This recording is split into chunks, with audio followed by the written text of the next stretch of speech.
Bonjour, bienvenue à tous sur notre chaîne. Je suis Delia Et moi, je suis Sandy. Et aujourd'hui, on va vous parler du management et comment être un bon commercial. un commercial est une personne qui a la responsabilité d'un secteur et a plusieurs missions pour réaliser un objectif. Il doit être responsable, autonome et aussi résister à la pression. Il a comme qualité principale l'énergie et l'emphasie. Elle également doit avoir un savoir-faire qui correspond principalement à être à l'écoute du client pendant l'entretien. Il est rémunéré par un salarié fixé et également il peut recevoir des primes lorsque l'objectif est d'atteindre des commissions et des avantages en nature. Un bon manager doit montrer un chemin, donner du sens aux missions et recadrer les gens. Pour manager son équipe au mieux possible, il doit jouer avec différents leviers. Premièrement, l'argent, ensuite la reconnaissance, le développement personnel puis l'appartenance et finalement la confiance, c'est le plus puissant. Aussi, un manager doit savoir recadrer un commercial.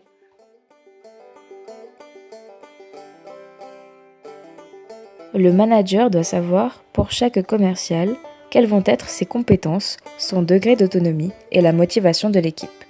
En fonction de cela, il adoptera un type de management différent.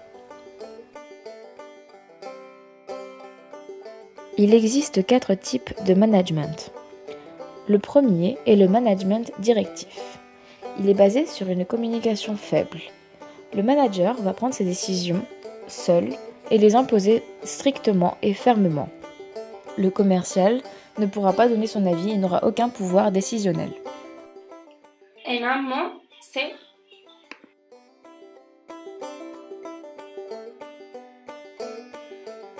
Il existe ensuite le management explicatif, caractérisé par une forte communication.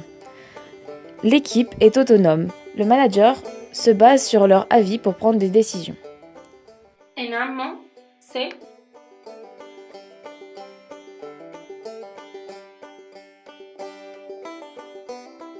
Puis, il y a le management délégatif, au sein duquel la communication est très forte.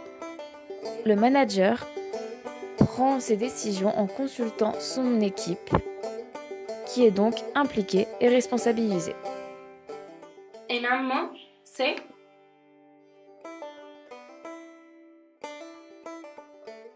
Et finalement, il y a le management participatif. La communication est forte.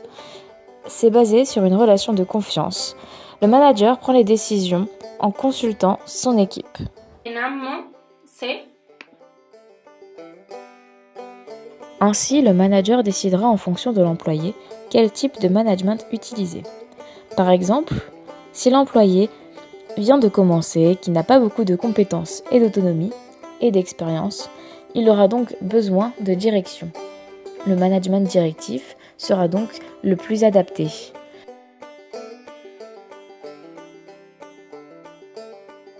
Le capital motivation correspond à ce que l'individu est. Il est conditionné par l'expérience, donc tout ce que l'individu aura vécu, l'image qu'il a de lui-même, l'idéal de lui-même et le scénario familial, c'est-à-dire tout ce que sa famille aurait aimé pour lui. Pour nous, le management est très important. En France, il y a beaucoup trop de personnes qui ne se donnent pas à fond dans leur travail car elles ne s'y sentent pas bien. Un manager qui sait s'adapter à chaque personne de son équipe peut donc aider les employés à être motivés et impliqués dans leur travail et ainsi s'épanouir dans ce qu'ils font.